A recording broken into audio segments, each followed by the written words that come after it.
Assalamualaikum warahmatullahi wabarakatuh. Selamat bertemu kembali dengan saya.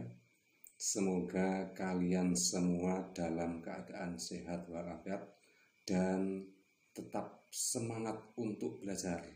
Karena kunci sukses kamu adalah belajar.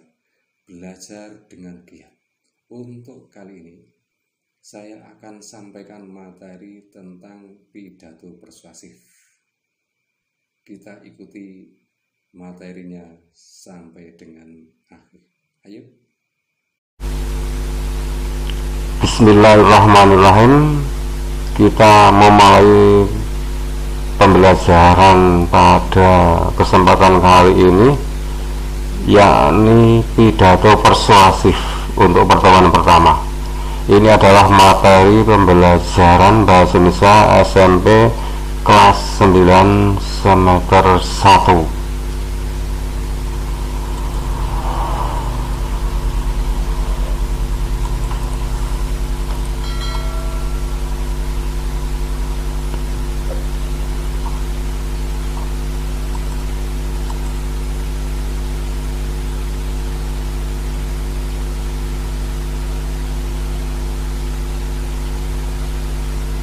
Yang akan kita pelajari pada kesempatan hari ini adalah yang pertama, pengertian pidato persuasif. Yang kedua, jenis-jenis pidato persuasif, metode pidato persuasif ini yang ketiga. Kemudian yang keempat, tujuan pidato persuasif. Yang kelima adalah langkah-langkah menemukan informasi penting dalam pidato persuasif. Yang keenam, cara menyimpulkan isi pidato persuasif. Yang terakhir pada pertemuan kali ini adalah aspek yang perlu diperhatikan dalam menyimpulkan pidato persuasif. Tampaknya banyak, ada 1, 2, 3, 4, 5, 6, 7, tapi saya percaya Anda akan tetap meneruskan mengikuti pembelajaran kali ini, tidak akan memakan waktu terlampau lama. Baik, kita mulai dengan pembicaraan masalah pidato. Yang pertama adalah apakah pidato persuasif itu? Yaitu pidato yang bertujuan mengajak, membujuk, mempengaruhi pendengar dengan kata-kata yang diucapkan. Ini tujuannya jelas sekali, yaitu mengajak, membujuk, dan mempengaruhi pendengar dengan kata-kata yang diucapkan. Selanjutnya adalah jenis-jenis pidato persuasif. Kita melihat di sini ada sambutan, pidato pemerintahan, pidato instansi, dan ceramah.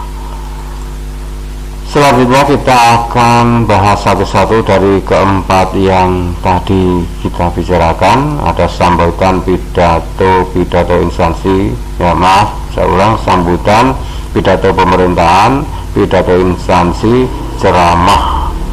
Yang pertama adalah sambutan. Ini jenis pidato yang dapat disampaikan secara tertulis atau lisan. Ini biasa disampaikan oleh orang-orang yang terkait jabatan atau kedudukan. Selanjutnya adalah pidato pemerintahan, yaitu pidato yang berasal dari pemerintah untuk rakyat, yang berisi informasi resmi terkait kebijakan pemerintah. Bentuknya bisa berupa pengumuman, penjelasan, imbauan, dan pesan pemerintah. Pidato instansi. Pidato ini disampaikan oleh instansi tertentu, bersifat memberi penerangan, imbauan, penjelasan, dan pendidikan. Kemudian ceramah. jenis pidato untuk menjelaskan sesuatu di hadapan pendengar. Ada juga ceramah yang disertai sesi tanya jawab antara pendengar dengan penceramah. Jadi di sini terjadi dialog antara penceramah dengan pendengar. Tentu setelah selesai penceramah menyampaikan materinya. Masalah yang disampaikan dalam ceramah bersifat umum. Sebentar, ada iklan.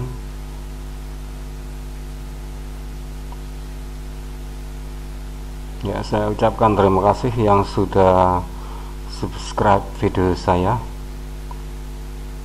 Mari kita lanjutkan. Sekarang ada metode pidato persuasif. Ada 4 jenis metode pidato di sini. Yang pertama pidato memoriter, yang kedua metode pidato manuskrip, yang kedua metode pidato impromptu, yang keempat metode pidato ekstemporan. Kita ulas satu-satu. Metode pidato memoriter. Ini metode pidato yang dilakukan secara hafalan. Ini penekanannya di sini, secara hafalan. Nah, pembicara menuliskan pidatonya terlebih dahulu, kemudian menghafalkannya kata demi kata sampai dengan kalimat-kalimatnya sesuai dengan catatan. Kemudian metode pidato manuskrip, yaitu metode pidato dengan membaca naskah. Pembicara membawa naskah dan membaca seutuhnya. Jadi membaca seutuhnya seperti kalau presiden sedang membaca naskah pidato. Kemudian metode pidato impromptu. Disebut metode impromptu karena ini adalah metode pidato yang bersifat dadakan. Ini pembicara ditunjuk secara mendadak, biasanya yang ditunjuk orang yang sudah mahir. Tentu kalau bukan orang yang mahir, tidak mungkin ditunjuk untuk berpidato secara dadakan. Ini tentu di dalam pidato acara tidak resmi. Kemudian kita lanjut metode pidato ekstemporan, yaitu metode pidato dengan membawa catatan sebagai kerangka pidato. Pembicara hanya membawa catatan kecil yang merupakan garis besar yang digunakan sebagai pengingat urutan isi yang disampaikan. Ini jenis pidato ekstemporan ini, ya, metodenya ini yang akan disarankan nanti. Jadi pembicara hanya membawa catatan kecil. Jadi kalau dibandingkan dengan metode-metode yang lain, jadi ada metode memoriter, metode manuskrip, metode impromptu, dan metode ekstemporan. Ini kalau paling bagus itu adalah metode pidato ekstemporan.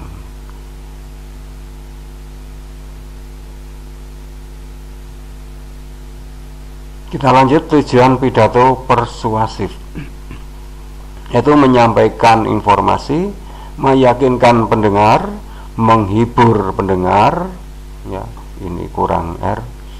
Kemudian menggerakkan pendengar. Jadi tujuan pidato ya persuasif itu harus menyampaikan informasi yang pertama. Informasi itu harus tersampaikan.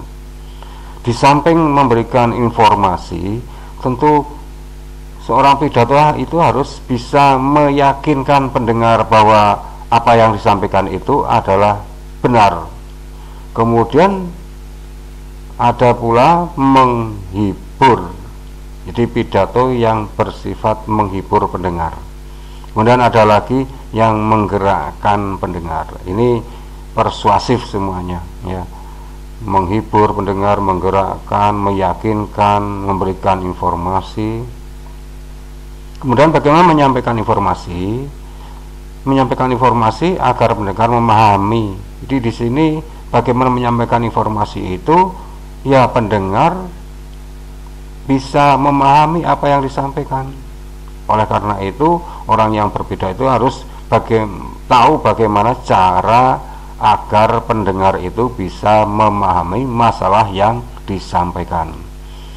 Selanjutnya adalah pidato, ini meyakinkan, tujuan meyakinkan pendengar. Pembicara menyampaikan argumen itu pendapat untuk meyakinkan pendengar. Oleh karena itu, isi dan penyampaian pidato harus menarik, memancing perhatian pendengar. Kecuali menarik, isinya harus benar berdasarkan data. Jadi tidak hanya urusan menarik kemudian kebenaran itu dihilangkan. Jadi isi itu harus benar berdasarkan data.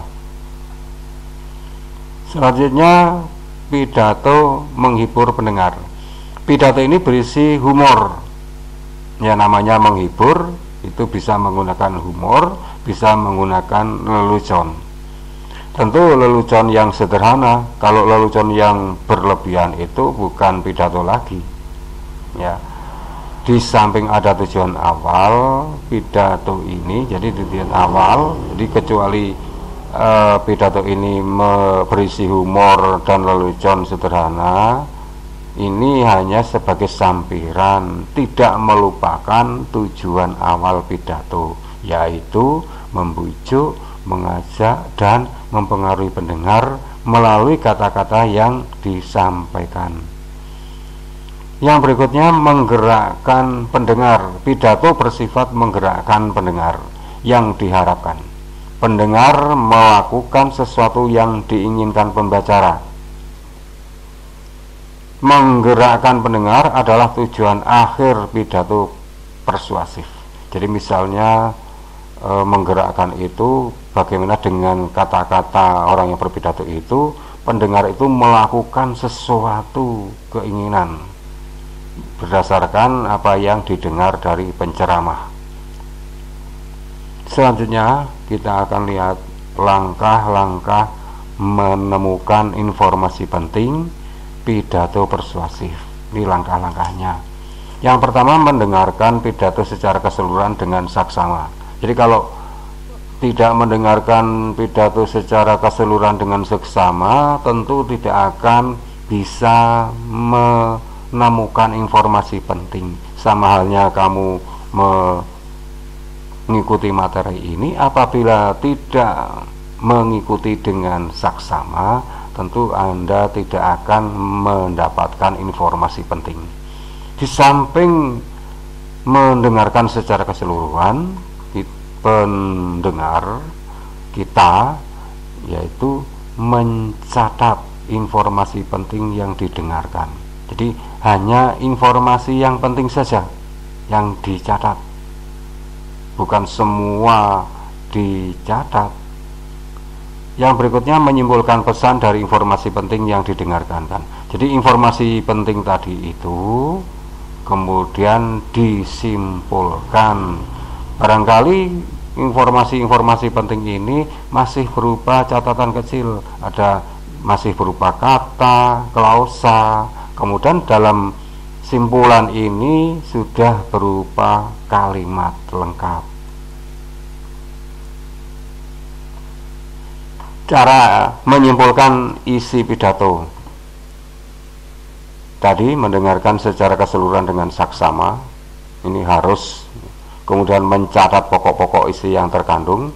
Mencatat pokok-pokok isi yang terkandung itu bisa melalui dengan cara mendengarkan saksama, dengan saksama pula. Kemudian mengambil intisari dari setiap pokok informasi. Dari pokok-pokok informasi itu kemudian diambil sarinya, kemudian disusun menjadi kalimat simpulan. Lanjut. Yang berikutnya, aspek yang perlu diperhatikan dalam menyimpulkan isi pidato. Aspek yang perlu diperhatikan dalam menyimpulkan isi pidato. Simpulan harus memuat pokok pidato. Jadi kalau isinya bukan pokok-pokok pidato, itu bukan simpulan. Kemudian menyimpulkan, simpulan itu tidak boleh menyimpang isi pidato, karena tadi itu jelas sekali harus mengambil intisari setiap pokok informasi, mencatat pokok-pokok isi terkandung, sehingga kalau kita membuat simpulan, sekarang aspek-aspek yang perlu diperhatikan dalam menyimpulkan isi pidato. Yang pertama, simpulan harus memuat pokok pidato. Harus memuat pokok pidato. Tidak boleh menyimpang dari isi. Jadi karena harus memuat pokok-pokok pidato, ya tidak boleh menyimpang dari isi. Simpulan itu bukan merupakan komentar, melainkan ringkasan isi pidato. Jadi bukan merupakan komentar pribadi. Kalau komentar itu kan berarti ada unsur pribadi di dalamnya. Tapi kita akan membuat simpulan berdasarkan apa yang didengar. Jadi nanti simpulan itu berupa fakta yang terdapat di dalam pidato. Nah, saya kira sampai di sini jumpa kita untuk sesi pertama. Kita akan bertemu lagi pada sesi berikutnya, yaitu tentang struktur pidato persuasif. Terima kasih, selamat belajar. Assalamualaikum warahmatullahi wabarakatuh.